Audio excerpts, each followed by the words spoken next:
All right, guys, welcome back to the DM and Friends. I am DM Angelo, and we are wrapping up the three-part series of the Weird Gear Chronicles. Just this three-part, which covered herbs, and herbs from the Player's Handbook. We covered Wolf's Bane, and we also covered Belladonna. And the other herb in the Player's Handbook is garlic, and that's what we're going to be talking about today. Garlic is the cheapest, most common, most universally recognized herb in the entire Player's Handbook. So today we are talking about garlic, and I wish I had a bulb of garlic to use, but guess what?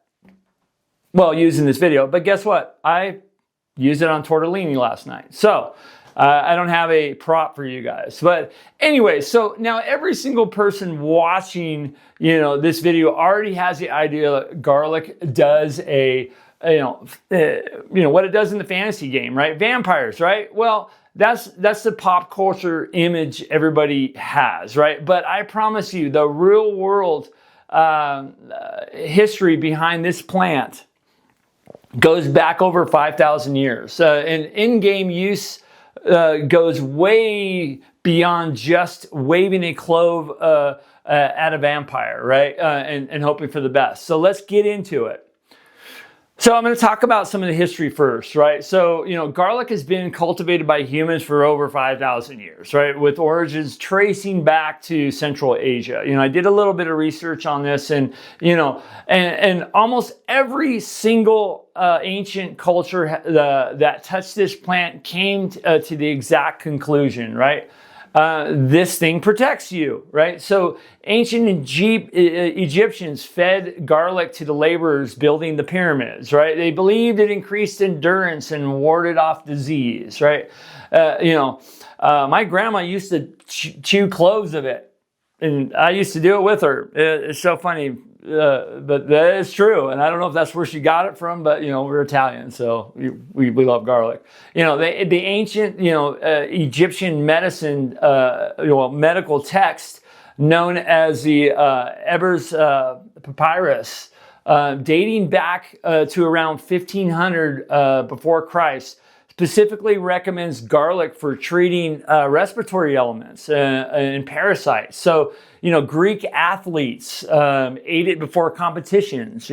Roman soldiers carried it into battle, believing that it gave them courage and strength. In Greek and Roman tradition, people hung garlic in their homes, specifically to ward off evil spirits. And now here's where it gets relevant in our equipment list, right? The vampire connection, which, everybody already knows, right? Actually comes from, a much more practical place than, supernatural fear, right?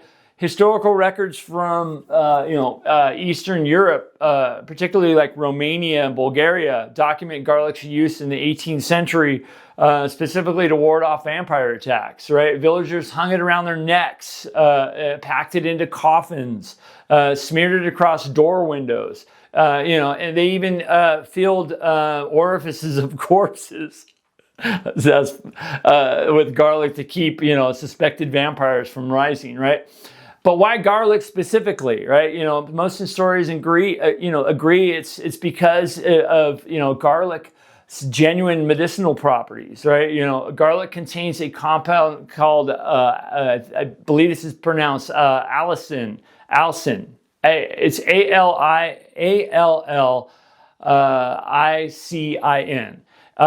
which is a real antimicrobial, it has real antimicrobial effects, right? And the word without, germ therapy, right? Where disease outbreaks were blamed by evil spirits and supernatural forces, a plant that, actually helped you survive sickness, got absorbed into protective folklore, right? So the protection is real. The explanation for why it worked, it just happened to be wrong. And it was Bram Stoker, right? In 1897, when he wrote Dracula, he took that centuries old, kind of regional folklore, Romania, Bulgaria, and turned it into a kind of defining piece of vampire mythology that we all know today, right? One novel, took a, kind of a Balkan, village, tradition, took it global, right? But, so that was kind of the history behind it. And, I think a lot of us know that it was used, and it kind of, it's got medicinal properties, and then it became like, well, this is the reason why, because of the supernatural. So let's talk about the price of this in the Player's Handbook. And so, I'm pulling stuff straight out of the Player's Handbook. This was the third herb, third of three that was in Player's Handbook page. Let me see exactly what page that was. On the bottom of page 35, right? So right here under herbs, and it shows it as garlic, a garlic bud, right? Being 5 copper pieces. In some regions, I would think it'd be even cheaper, but it does put it as 5 copper pieces, which we know 200 copper to a gold. So very, very small price, right?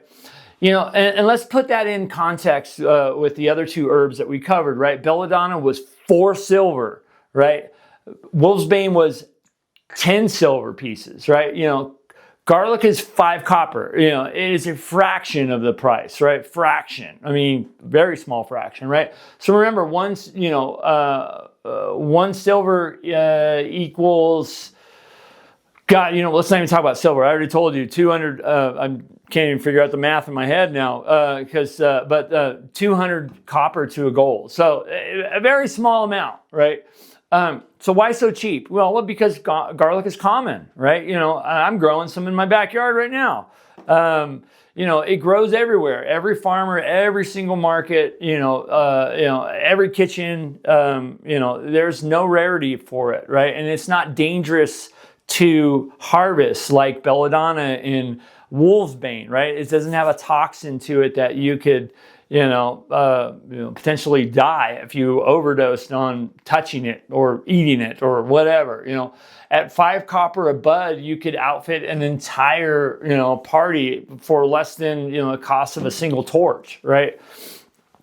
So let's talk about the AD&D mechanics, right? So, what does the Dungeon Master Guide actually say about garlic? In the herb listing in the back of the book, garlic's purported uses are described plainly, right? Coughs, cold, blood purifier, detoxifier. Directly in Gary's words, kills parasites, wards off vampires, right? And that's it, right? Here's it's there in black and white. Gary codified the vampire warding folklore directly into the rules, right? This isn't a homebrew DM ruling. This is canon, straight out of the DMG herb list. Garlic shows up in one of the most famous passages in the entire DMG, the equipment packing example, where Gary walks through exactly what a magic user named Dimwall and a fighter named Drudge pack in their dungeon backpacks and for their expedition, right? Dimwall straps on a belt of a large pouch, and into that pouch alongside a potion bottle and a mirror, he tucks a garlic and belladonna in there, right? So right there, Gary's own example, for kind of party loadout, I guess, if you want to call it, sensible gear. He was the original Weird Gear, Chronicle writer, I guess. If Gary's writing the rule books and packs it in his own example character, that should tell you something about how seriously this item was taken, So let's talk about practical uses more than just vampires, right? Because garlic is so cheap that smart players, carry way more than they need, right? And that opens up creative uses beyond just the obvious vampire encounter, right? So I came up with 3 that that I want to talk about. Obviously, the big one is the vampire ward, right? The obvious one. Your party, you're gonna use that to, you could put it around your neck in combat. You could put it on doorways. You could put it on, hold it out in front of it. I would, as a DM, I would allow that. Somebody brandished garlic to a vampire, I would give him a save or something like that. I don't know if there's an actual mechanic for that, but I would allow that use. So the DMG backs it up directly. It wards off vampires. So think about, and I'd love to hear in the comments how you guys would do that mechanically, but it's your first round of offense against a vampire, before you even draw a silver weapon or, try attacking it with a magical weapon. So the other thing that, I've seen it being used is, parasite cure, right? The DMG explicitly lists garlic as something that kills parasites, right?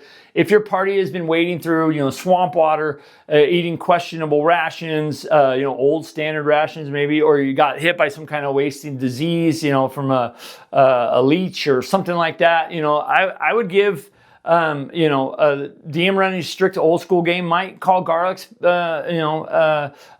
specifically when, a character contacts a kind of parasite infection, right? Maybe a prepared player, eats a whole boatload of it, right? And I'd give it a chance to kill the parasite, of course, without even a cleric spell, right? So a detoxifier too, right? The DMG lists the garlic as a blood purifier and detoxifier. So if your character has been poisoned by something mild, not a deadly venom requiring your neutralized poison spell, but something that makes them sick, a clever DM can rule that the garlic helps them fight it off, gives them a bonus on their save or something like that. Like I think that's practical, right? Cold and cough remedy, right? Sounds mundane, right? Well, we're talking about mundane items, but think about the long like a long overland trek across a rainy region or a damp dungeon, right? The garlic, the DMG lists garlic as for coughs and colds, right? So the DMG tracking realistic travel conditions might call for a constitution check, right? And maybe eating garlic would give you a bonus on that. I think that's a very practical use of it too, right? So how about this? Garlic is pungent, right? So it isn't just flavor, it's a tool. Rub it on your boots, and certain animals, tracking animals lose the scent trail, or want to get away from it because they don't like the smell of it. Leave a trail of crushed garlic behind you, and some DMs will rule that scent-based hunters maybe include certain, werewolves, lycanthropes. And undead, even hard time to follow you, so maybe you get a bonus on your, pass without trace kind of thing, right? It's not codified explicitly, but it's a kind of those, player skill things that we talk about that as a DM I love. And that's a kind of a ruling. What would you do if you're, we're being tracked? Well, we're going to rub a bunch of garlic on the ground and throw it everywhere. What? I'd make a ruling on it and say, you know what? There's a chance that they lose a trail. 100%. I think that's ingenious thinking. So, so those are the uses that I came up with, and there was kind of some from the community. We got a lot of the same stuff. So I'm not going to mention a lot of them here, but I'd love to hear in the comments some of your guys' uses too in your game. So basically, for this, I always talked about a catch for garlic, right? The only catch that I could come up with is there is none, right? Why not throw it in your pack? Obviously it could get wet, burned, kind of like everything, but it doesn't spoil fast. And is no toxicity risk of having it like Belladonna or something like that. The only downside is that it stinks, right? It doesn't stink to an Italian. I love the smell of it. I'll eat them raw, and I grew up doing that. So Isn't that weird? Now that I'm kind of doing this and thinking about this, my grandma used to give them to me, and we'd eat them, and little cloves, and that's interesting. I wonder if there was a kind of a folktale or something, or why she did it. Not just because we love to eat it. Maybe she was trying to keep me healthy. I don't know. That's so weird. But I'll have to think about that one. But anyways, that completes the herb trio in the player's handbook. You guys, garlic, belladonna, wolf's bane, 3 items that cost between 5 and 10 silver. And together they cover vampires, they cover lycanthropes, they cover parasites, they cover poison. That price range tells together tells the whole story, the whole story about resource management, old school resource management. For less than the cost of a single sword, right? I mean, you can walk in the dungeon and be prepared for 3 really dangerous types of monsters, from the monster manual, just with those herbs. So bring them with you guys. And, that closes that kind of little window on the, I'd love to hear you guys' stories. So make sure you tell me. But next week, we are going to be leaving the herb pouch and heading back into the toolkit, right? So we're going to be talking about an item that came out in the Unearthed Arcana, right? But there is reference of it in the DMG in various places, and I'll bring those up because when I was doing research, I found like, oh wow, this was actually in the DMG before it came out, but there wasn't the mechanics. Anyways, we're talking about Caltrops. And once you see what these little spike terrors will do to a pursuing monster, you'll never leave home without them.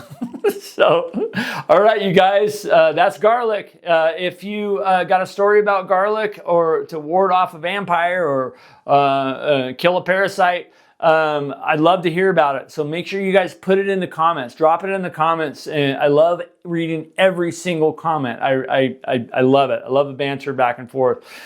So if you're enjoying this Weird Gear Chronicles series, hit that like button, subscribe, share it with your gaming group. If you're watching on mobile, hit the hype button. And I really appreciate you guys. And if you if you do choose to support the channel at a different at an even higher level, consider becoming a member of the channel. We have a hero, superhero, and lord levels. I really appreciate all the support and love from you guys. So anyways, I am DM Angelo. This is the DM and Friends. I love Advanced Dungeons and Dragons. These guys right here. And I love you guys. So take care of yourself. Be good to each other. And keep gaming. And bye-bye.